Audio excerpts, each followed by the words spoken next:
کوٹری سے نکلیں تو بھوری ریتلی زمین اور ننگی چٹانیں شروع ہو جاتی ہیں۔ یہ جھاڑی دار بنجر علاقہ کراچی تک پھیلا ہوا ہے۔ کوٹری کے بعد بھولاری اسٹیشن ہے، جہاں پاکستان کا جدید ترین ایئر فورس بیس ہے، جس کا افتتاح دسمبر 2017 میں ہوا تھا۔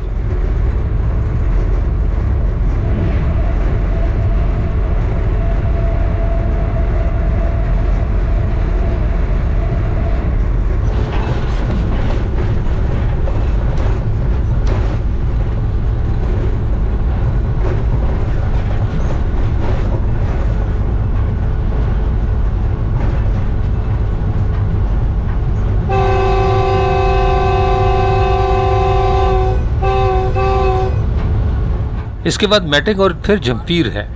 کبھی بھولاری اور میٹنگ کے درمیان اونگر اور میٹنگ اور جھمپیر کے درمیان لطیف چانگ کے کیبن نما اسٹیشن ہوتے تھے، جو اب ختم کیے جا چکے ہیں۔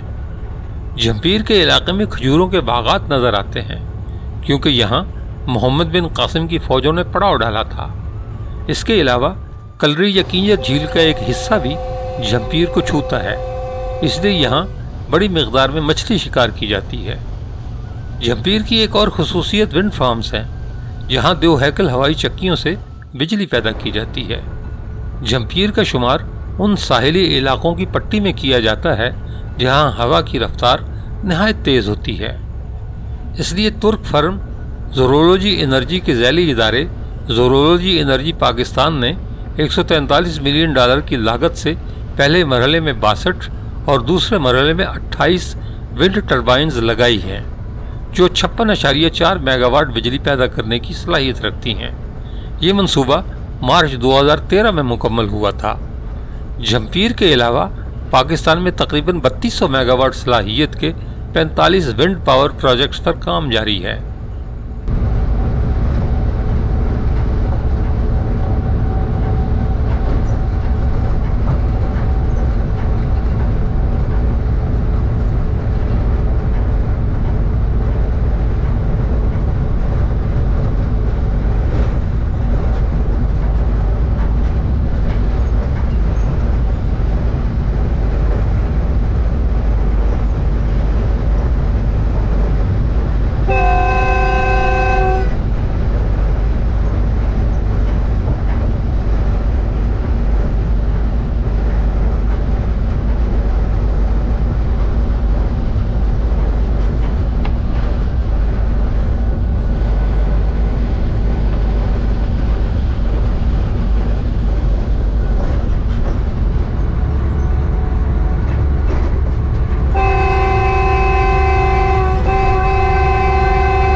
اب ہم بڑھ رہے ہیں براد آباد کی طرف۔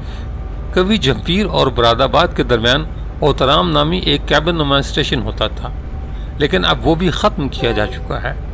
براد آباد سے ریلوے کی پٹریوں پر بچھائی جانے والی بجری بڑی مقدار میں فراہم کی جاتی ہے۔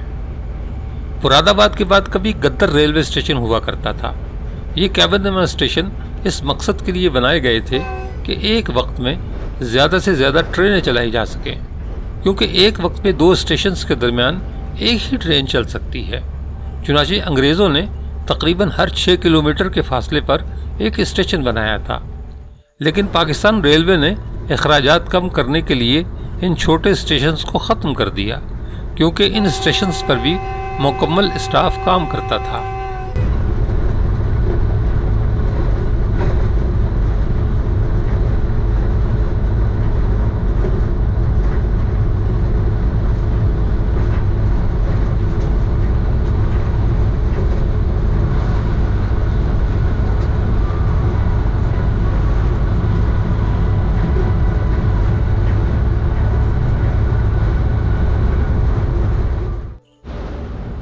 یہ جنگ شاہی ہے۔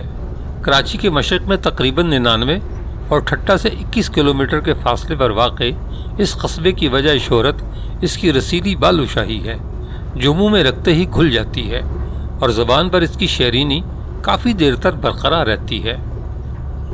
جنگ شاہی کے قصبے کا سلسلہ تاریخی روایات کے مطابق مکلی کے قدیم آثار سے ملتا ہے۔ یہاں کراچی کے چوکنڈی طرز کی قبروں پر مشتمل ایک بڑا قبرستان ہے، جس پہ پیر جنگ شاہ نامی بزرگ کا عظیم الشان مقبرہ بنا ہوا ہے۔ جنگ شاہی کا نام انہی بزرگ سے موسوم ہے۔ کسی زمانے میں یہاں بہت سی ٹرینوں کے سٹاپ ہوا کرتے تھے، لیکن اب یہاں کے باشندوں کو یہ سہولت حاصل نہیں رہی اور ریلوے اسٹیشن پر ویرانی نے ڈیرے ڈالے ہوئے ہیں۔ یہاں کی شاہی چکی کسی دور میں ملک بھر میں مشہور تھی۔ یہاں اس کے بنانے والے کاریگروں کی کثیر تعداد آباد تھی، لیکن برقی چکیوں اور گرائنڈر کے فروغ کے بعد ہاتھ سے آٹا یا مسالے پیسنے کا رواج ختم ہو گیا، جس کی وجہ سے چکیاں بھی عدم توجہی کا شکار ہو گئیں۔ کاریگروں کی تعداد بھی بہت کم رہ گئی ہے، تاہم اسٹیشن سے تھوڑے فاصلے پر چند چھپروں پر مشتمل سائبان تلے چکیاں اب بھی بنائی جاتی ہیں۔ اس وقت یہاں چکی بنانے والے صرف 10 کاریگر رہ گئے ہیں۔ انہیں اس پرمشقت کام سے 3-4 ہزار کی ماہانہ آمدنی حاصل ہوتی ہے۔ معاشی پریشانی کی وجہ سے وہ اپنا روایتی پیشہ ترک کر کے دوسرے شعبوں کا رخ کر رہے ہیں، جس کی وجہ سے شاہی چکی بنانے کا کام بالکل ختم ہو جائے گا۔ جنگ شاہی ایک اور حوالے سے بھی تاریخ میں بے حد اہمیت کا حامل ہے۔ یہیں وہ دل خراش واقعہ پیش آیا تھا جو پاکستان خصوصاً پاک فوج کی تاریخ میں اہم باب کی حیثیت رکھتا ہے۔ 12 دسمبر 1949 کی رات ایک ہوائی جہاز جنگ شاہی کے نزدیک واقع کارو جبل نامی پہاڑی سلسلے سے ٹکرا گیا تھا، جس میں 42 سالہ میجر جنرل محمد افتخار خان کے علاوہ تحریک آزادی کے ممتاز رہنما قاضی عیسیٰ کے بھائی قاضی موسیٰ اور بریگیڈیئر شیر خان سمیت 26 افراد شہید ہو گئے تھے۔ ان میں جنرل محمد افتخار کی اہلیہ بھی شامل تھیں، جنہیں جنرل افتخار نے پارسی سے مسلمان کر کے ان سے شادی کی تھی۔ شہید افتخار خان کو عنقریب پاک فوج کے مقامی کمانڈر ان چیف بننے کا اعزاز ملنے والا تھا، مگر بظاہر پائلٹ کی کوتاہی سے یہ خوفناک حادثہ پیش آ گیا۔ حادثے کی سرکاری توجہ یہ ہے کہ ہوائی جہاز کا پائلٹ کارو جبل سلسلے کی بلندی کا درست اندازہ نہیں لگا سکا، اس لیے جہاز پہاڑ سے ٹکرا گیا۔ یہ پرانا DC-3 ڈکوٹا جہاز تھا جو دوسری جنگ عظیم میں وسیع پیمانے پر استعمال ہوا تھا۔ جہاز ہوائی کمپنی پاک ایئر کی ملکیت تھا۔ اسی کمپنی کا ایک DC-3 محض 16 دن قبل وہاڑی کے نزدیک گر کر تباہ ہو گیا تھا۔ اس حادثے میں 21 افراد اپنی جانوں سے ہاتھ دھو بیٹھے تھے۔ جنگ شاہی کے پہلو میں ٹھٹھہ ہے، جس کی تاریخ 2000 سال سے زائد پرانی ہے، لیکن 14ویں صدی عیسوی میں یہ نہایت اہمیت کا حامل تھا۔ اس وقت یہ نہ صرف اسلامی فنون کا مرکز بلکہ سندھ کا دارالخلافہ بھی تھا، جو 95 سال تک رہا۔ دہلی کے سلطان محمد تغلق کا انتقال بھی اسی شہر میں ہوا۔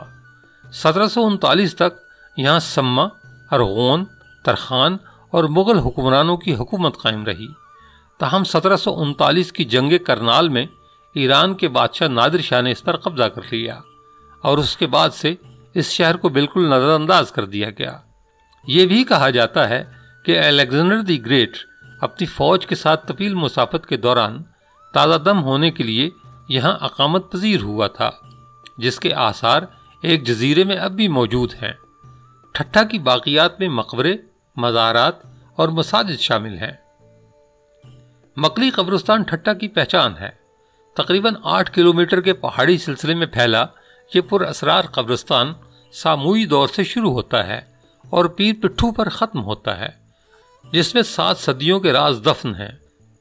نہ جانے کتنی لوک داستانوں کا شور ہے جو اس شہر خاموشہ میں دفن ہے، کیونکہ یہاں کئی بادشاہ، ملکائیں، علماء، فلسفی اور جنرل سپرد خاک ہیں۔ مکلی محض ایک قبرستان نہیں بلکہ اپنے عہد کا جیتا جاگتا تاریخی ہنرمندی کا ثبوت ہے۔ قبروں اور مقبروں کی عمدہ نقش نگاری، بے مثال خطاطی اور اعلیٰ کنداکاری اپنی مثال آپ ہے۔ مکلی قبرستان کی ہر قبر اور ہر مقبرہ جاذب نظر اور خصوصی اہمیت کا حامل ہے۔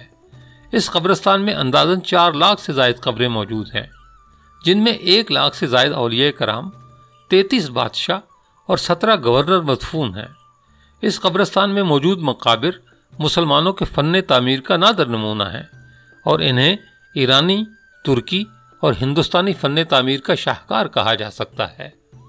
یہ یادگاریں اینٹوں، پتھر اور ٹائلوں سے بنائی گئی ہیں۔ ایک روایت کے مطابق یہاں پر جو پہلی قبر تعمیر ہوئی وہ ایک عورت کی تھی اور وہ علاقے میں مکلی کے نام سے معروف تھی۔ وہ کون تھی، کس طبقے سے تعلق رکھتی تھی، کس سماجی رتبے کی حامل تھی، اس بارے میں تاریخ بالکل خاموش ہے۔ مکلی کے قبرستان کے بارے میں دوسری روایت معروف سندھی مورخ حسام الدین راشدی نے بیان کی ہے کہ ایک بار کسی بزرگ نے مکلی پہاڑی پر رات بھر قیام کیا۔ رات خواب میں اللہ تعالیٰ نے انہیں اپنی تجلی دکھائی۔ صبح جب وہ بیدار ہوئے تو بے اختیار پکار اٹھے، حاذا مکہ الولی، جس کے بعد اسے مکلی کے نام سے پکارا جانے لگا۔ یہاں موجود قبریں تاریخی اعتبار سے 2 ادوار میں تقسیم کی جاتی ہیں۔ سندھ میں سومرا قبیلے کے بعد 1351 سے 1515 کے درمیان سما خاندان کی حکومت آئی۔ جام انڑ سمو وہ پہلا حاکم تھا جس نے سما دور کی بنیاد رکھی تھی۔ 17 کے قریب حاکموں نے 1519 تک تقریباً 170 برس تک حکمرانی کی۔ ان 17 حاکموں میں سب سے زیادہ مشہور اور نیک دل حاکم جام نندو تھا۔ مکلی میں ارغون اور ترخان خاندان کی وسیع قبریں ہیں۔ ان قبروں میں طبعی موت سے مرنے والے بہت ہی کم ہوں گے۔ دراصل ارغون، ترخان اور مغل ایک حاکم طبقہ رہا ہے اور اس طبقے میں اکثر زندگی کے شب و روز تخت و تاج کے گرد ہی گھومتے تھے، لہذا یہاں موت وقت سے پہلے ہی آ جاتی تھی اور پوری وحشت کے ساتھ آتی تھی۔ قبروں اور مزاروں میں جو اجسام دفن ہیں ان کی اموات کے متعلق اگر تاریخ کے صفحات سے رجوع کیا جائے تو ان کے حالات کا مطالعہ کرتے وقت ایک قسم کی وحشت کا بخوبی احساس ہوتا ہے۔ یہ لوگ یا تو جنگ کے میدان میں مارے گئے یا پھر رات کی تاریکی میں موت کے گھاٹ اتارے گئے۔ یہاں مقبروں میں سب سے بڑا اور قابل دید مقبرہ عیسیٰ خان ترخان ثانی کا ہے، جو مرزا عیسیٰ اول کے پوتے یعنی مرزا جان بابا کے بیٹے تھے۔ مرزا باقی نے اپنے بھتیجے کو بھی برداشت نہیں کیا، اس لیے وہ پہلے اپنی ماں کے پاس سمیجوں کے پاس رہا، جس کے بعد جہانگیر کی حکومت میں امیر بنا۔ گجرات میں اسے جاگیر بھی عطا کی گئی، یہاں تک کہ گجرات اور سورت کی گورنری کی خدمات بھی انجام دیں، مگر اس دوران وہ ٹھٹا کی طرف مسلسل آتا رہا اور 1650 میں جب وفات ہوئی تو اپنی نگرانی میں بنائی ہوئی شاندار آخری آرام گاہ میں دفن ہوا۔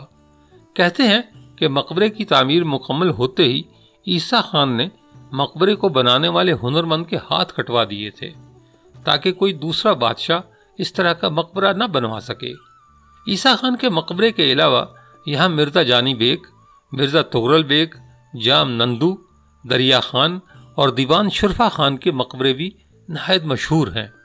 سندھی لوگ رومانوی داستان نوری جام تماچی کے ہیرو اور سما راجا جام کی قبر بھی اسی قبرستان میں ہے۔ ان عمارتوں کے ڈھانچے نہایت مضبوط، طرز تعمیر نہایت عمدہ اور تعمیری مواد بہت ہی اعلیٰ معیار کا ہے۔ ان قبروں پر کی گئی نقاشی اور کشیدہ کاری کا کام اپنی مثال آپ ہے۔ یہ قبرستان تاریخ کا وہ ورثہ ہے جو قوموں کے مٹنے کے بعد بھی ان کی عظمت و ہنر کا پتہ دیتا ہے۔ اسے دیکھنے کے لیے ہر سال ہزاروں لوگ اس قبرستان میں آتے ہیں۔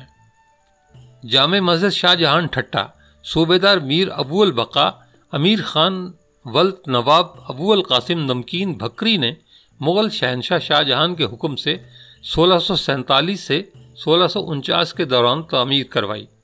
اس شاندار مسجد کے 99 گنبد اس کی خوبصورتی میں اضافے کا سبب ہیں۔ مسجد کو اس انداز میں تعمیر کیا گیا ہے کہ اس میں امام کی آواز بغیر کسی مواصلاتی آلے کے پوری مسجد میں گونجتی ہے۔ جامع مسجد کی کاشی کاری اسے دیگر عمارات سے ممتاز کرتی ہے۔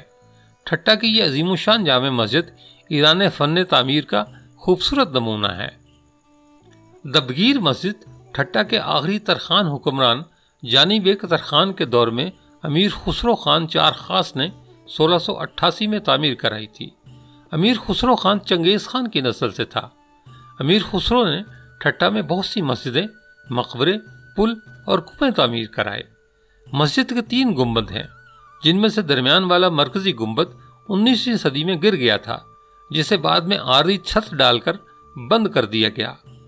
مسجد میں فریسکو پینٹ سے نقش نگاری کا بہترین کام ہوا ہے، جو بہت ساری جگہ سے آج بھی تازہ اور روشن معلوم ہوتا ہے۔ سب سے خوبصورت محراب ہے، جو پتھر سے تراش کر بنایا گیا ہے، لیکن ایسی خوبصورتی ہے کہ پتھر کے بجائے صندل کی لکڑی کا کام لگتا ہے۔ شاہ جہان مسجد ٹھٹہ سے کچھ فاصلے پر سول اسپتال کے ساتھ 2 گنبد والی مخدوش حالت کی ایک عمارت ہے۔ یہ شاہ جہان بادشاہ کے گورنر نواب امیر خان کا گھر تھا۔ ٹھٹہ سے کراچی جاتے ہوئے گھاروں سے ایک سڑک بائیں ہاتھ میرپور ساکروں کی طرف مڑتی ہے۔ اس سڑک پر تھوڑا آگے جا کر دائیں ہاتھ ابوظہبی کے بادشاہ کا محل ہے۔ اس محل کے پاس ہی عبداللہ خان گاؤں کے ساتھ مقام قدم شاہ کا قبرستان ہے، جسے قدم کا قبرستان بھی کہتے ہیں۔ یہ تقریباً 37 ایکڑ پر پھیلا ہوا ہے، جس میں 17ویں اور 18ویں صدی کی قبریں ہیں، جن کا طرز تعمیر پیلے سینڈ سٹون سے چوکنڈی کی قبروں جیسا ہے۔ نیشنل ہائی وے پر حالیجی جھیل سے 5 کلومیٹر کے فاصلے پر درسواریوں کا قبرستان ہے۔ یہاں کچھ قبریں موجود ہیں جن کا طرز تعمیر چوکنڈی اور نوکنڈی کے جیسا ہے۔ قدم شاہ مقبروں سے ملتا جلتا ایک اور قبرستان ٹھٹہ سے 20 کلومیٹر دور بی بی جو کوٹ گوجو میں واقع ہے۔ اس قبرستان میں بی بی جو کا مقبرہ ہے۔ گوجو سے 2 کلومیٹر کے فاصلے پر کافر کوٹ کا ٹیلہ ہے، جس کے بارے میں کہا جاتا ہے کہ یہاں سونے کا بنا ہوا ایک مندر ہوتا تھا جو اس ٹیلے میں دفن ہو گیا ہے۔ ٹھٹہ میں جھول مری نام کا ایک اونچا پہاڑی نما ٹیلہ ہے، جس کے بارے میں مشہور ہے کہ جام تماچی اصل میں یہاں دفن ہے، لیکن چوٹی تک جانے کا باقاعدہ کوئی راستہ موجود نہیں۔ پیر پاتھوں کے 3 قبرستان ہیں جو ایک دوسرے سے کچھ فاصلے پر موجود ہیں۔ محکمہ آرکیالوجی سندھ نے انہیں قبرستان 1، 2 اور 3 کا نام دیا ہوا ہے۔ پیر پاتھو قبرستان 1 میں تقریباً 500 کے قریب قبریں ہیں، جن میں سے 200 تاریخی حیثیت کی حامل ہیں۔ ان میں 3 مقبرے بھی ہیں، جنہیں محمد بن قاسم کے دور کا کہا جاتا ہے۔ 12 ستونوں سے بنا جمع نامی بزرگ کا ایک مقبرہ ہے۔ پیر پاتھو قبرستان 2 پیر پاتھو گاؤں کے بالکل ساتھ واقع ہے، جس میں 1000 سے زائد قبریں ہیں، جن میں اکثر کی حالت خراب ہے۔ یہاں پتھروں سے بنے ہوئے محراب نما ایک مقبرے میں 8 قبریں ہیں، جن میں سے 5 مردوں، 2 عورتوں اور ایک بچے کی قبر ہے۔ اس مقبرے کے گرد بھی 60 قبریں ہیں۔ یہاں پکی ہوئی بڑی اینٹوں سے بنا ایک مقبرہ بھی ہے، جس پر کاشی کاری کا کام ہوا ہے۔ یہ قبرستان بھی محمد بن قاسم کے زمانے سے منسوب کیا جاتا ہے۔ پیر پاتھو قبرستان 3 میں 2000 سے زیادہ قبریں ہیں اور بہت سارے نامعلوم مقبرے بھی ہیں۔ ان میں ایک مخدوش حالت کا مقبرہ سید جمیل شاہ داتر نامی بزرگ کا ہے۔ یہاں لاتعداد مقبرے موجود ہیں جو 7ویں صدی کے ہیں۔ پیر پاتھو میں 6 گنبدوں سے بنی ایک مسجد محمد بن قاسم کے نام سے مشہور ہے۔ اس کے پاس ہی ایک ٹوٹا ہوا مینار ہے جو غالباً واچ ٹاور ہوگا، اور ایک دریا کے کنارے بنایا گیا تھا جو اب سوکھ چکا ہے اور صرف خشک گزرگاہ باقی ہے۔ یہ ٹاور تقریباً 1000 سال پرانا ہے۔ گوجو سے 5 کلومیٹر کے فاصلے پر شاہ حسن قبرستان ہے جو 7ویں صدی کا ہے۔ اس میں کچھ مقبرے بہت ہی خوبصورت کاشی کاری سے مزین ہیں۔ حیدرآباد سے ٹھٹہ جاتے ہوئے ٹھٹہ سے تقریباً 35 کلومیٹر پہلے سڑک سے دائیں جانب مشہور کینجر جھیل آتی ہے۔ جھیل کے بالکل پاس ہی ایک گمنام مگر بہت اہم قبرستان واقع ہے، جسے سوندا قبرستان کہا جاتا ہے۔ یہاں مخدوم خاندان کے چند بزرگ مخدوم رمضان وندانی، مولا عری، مولا بازید، مولا ابو بکر سمیت لاتعداد قبریں ہیں۔ قبرستان تقریباً 50 ایکڑ پر پھیلا ہوا ہے اور مقبروں کی طرز تعمیر چوکنڈی کے قبرستان جیسی ہے۔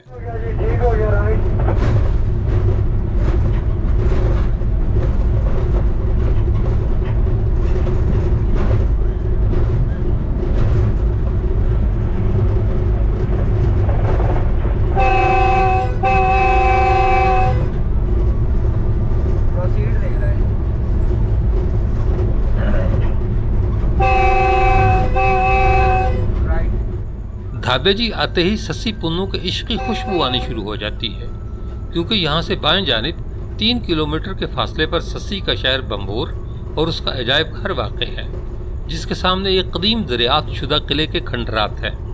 اس تاریخی شہر کی کھدائی کا سلسلہ 1958 میں شروع ہوا۔ آثار قدیمہ کے ماہرین نے یہاں 3 مختلف ادوار کے آثار دریافت کیے ہیں۔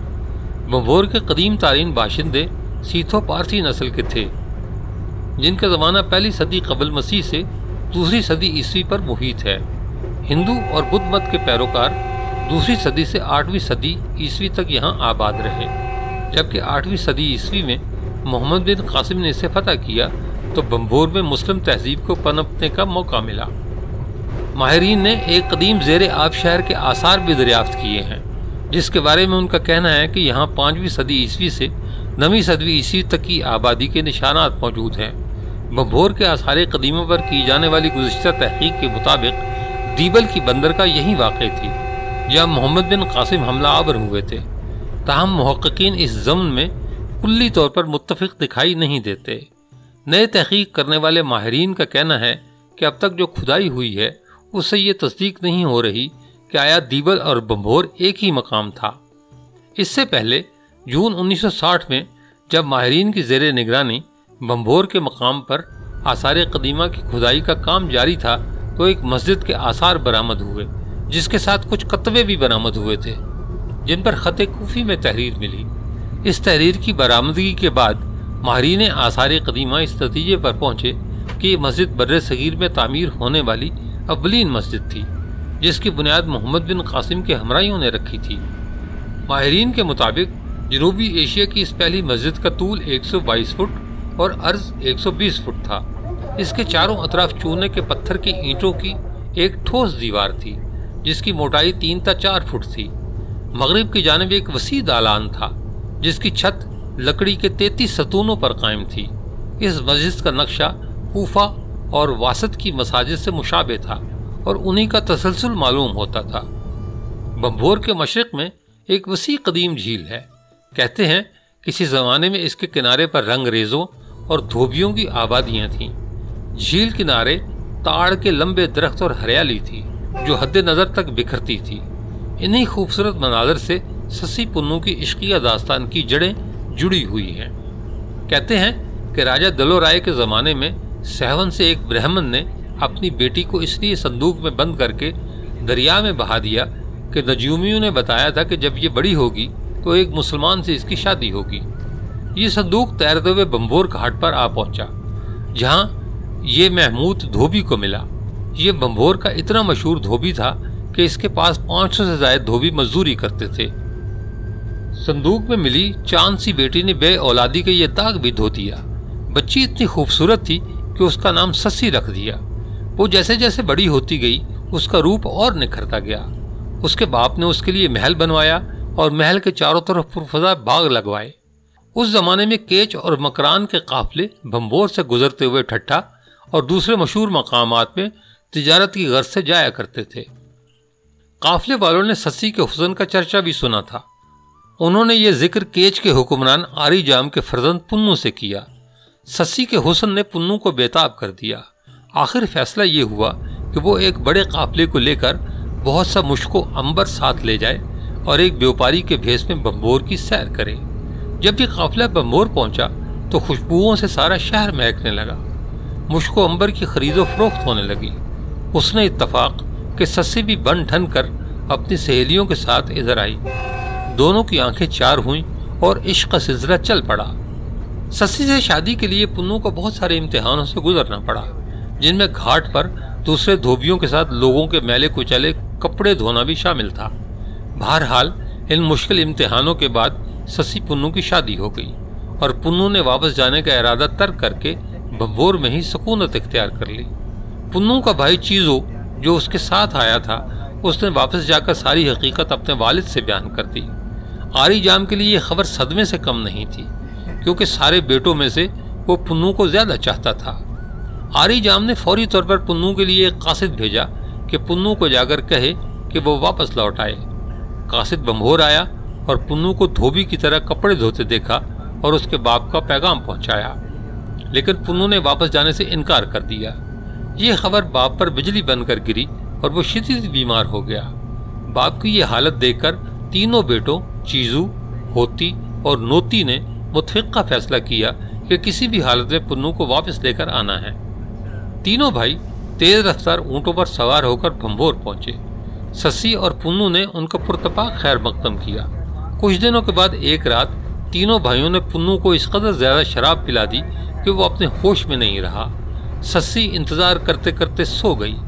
آدھی رات کو تینوں بھائیوں نے بے ہوش پنو کو اونٹ پر لادا اور کیچ لے گئے اور سسی سوتی رہ گئی۔ سسی جب صبح اٹھی تو جیسے اس کی ساری دنیا لٹ چکی تھی، لیکن سسی نے ہار نہیں مانی اور پیدل کیچ کی طرف چل پڑی۔ لوگوں اور سہیلیوں نے بہت سمجھایا کہ کیچ یہاں سے بہت دور ہے، راستے میں پہاڑ ہیں، جنگل ہیں، جنگلی جانور ہیں، پانی کی شدید کمی ہے، تپتا سورج ہے، اس لیے مت جاؤ۔ مگر سسی نے کسی کی نہیں سنی اور اپنے محبوب سے ملنے کے لیے چل پڑی۔ تمام سفر میں وہ پنو پنو پکارتی رہی۔ وہ شدید پیاسی تھی۔ اسی دوران اسے ایک ریگستان سے گزرنا پڑا، جہاں اسے ایک گڈریا ملا جس نے اسے پینے کو پانی دیا، لیکن اس کی خوبصورتی دیکھ کر گڈریے کی نیت خراب ہو گئی۔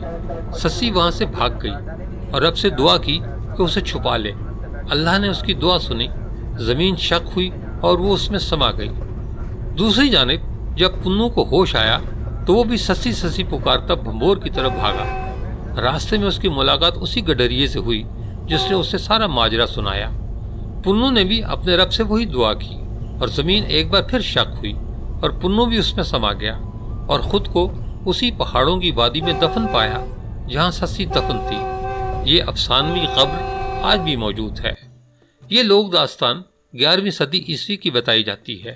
نہیں علم کہ اس کہانی میں کتنی صداقت ہے، لیکن اگر یہ داستان 20% بھی سچی ہے تو سلطان شہاب الدین غوری کے حملے کو دیکھیں جو 11ویں صدی میں ہی کیا گیا تھا، اور اس لوٹ مار کے بعد بھنبور ویران ہو گیا۔ بندرگاہ پر کوئی جہاز نہیں رکا اور نہ سوداگروں نے بھنبور کی گلیوں میں اپنا سودا بیچا۔ اس حملے کے بعد مشک و عنبر کا کوئی قافلہ بھنبور نہیں آیا اور نہ ہی ان گلیوں میں پھر کبھی مشک کی خوشبو نے بسیرا کیا۔ دھابے جی کے بعد ہم نے مارشلنگ یارڈ عبور کیا، جہاں 80 ریلوے لائنز ایک دوسرے کے متوازی بچھائی گئی ہیں، اور ملک میں سب سے بڑا فریٹ آپریشن یہیں سے شروع ہوتا ہے۔ اس کے بعد جمعہ گوٹ اور لانڈی گزرا، جبکہ ہم نے ملیر برج پار کیا جسے پاکستان میں ریلوے کی تاریخ کا سب سے پہلا پل کہا جاتا ہے۔ اب ہم ڈرگ کالونی کے بعد ڈرگ روڈ اسٹیشن میں داخل ہونے جا رہے ہیں۔ ہمارا سفر یہیں تک تھا، لیکن سسی کا ذکر اس کے بعد بھی رہے گا۔ کہتے ہیں کہ کچھ شہر کچھ لوگوں کے لیے بنتے ہیں، ہمیں پتہ نہیں ہوتا مگر ایسا ہوتا ہے۔ بھنبور سسی کے لیے بنا تھا۔ اس شہر نے اس کے آنے کا انتظار کیا۔ وہ جب آئی تو اس شہر نے پال پوس کر اسے بڑا کیا، اس کا بیاہ کیا، اسے خوش رکھا، مسکانیں دیں، لیکن قسمت کے فیصلے ہم نہیں کرتے۔ اور جب سسی کی آنکھوں میں آنسو آئے اور جب وفا کی جڑوں کو زندہ رکھنے کے لیے سسی نے بھنبور کی گلیوں کو الوداع کہا تو اس شہر کی گلیوں نے جینا چھوڑ دیا۔ کہتے ہیں پھر جو بھنبور اجڑا تو آباد نہ ہو سکا، کیونکہ بھنبور سسی کے بغیر آباد نہیں ہوتے۔ اس کے ساتھ ہی ہمیں بھی اجازت دیجیے، اگلی ویڈیو میں جلد ملاقات ہوگی۔ اللہ حافظ۔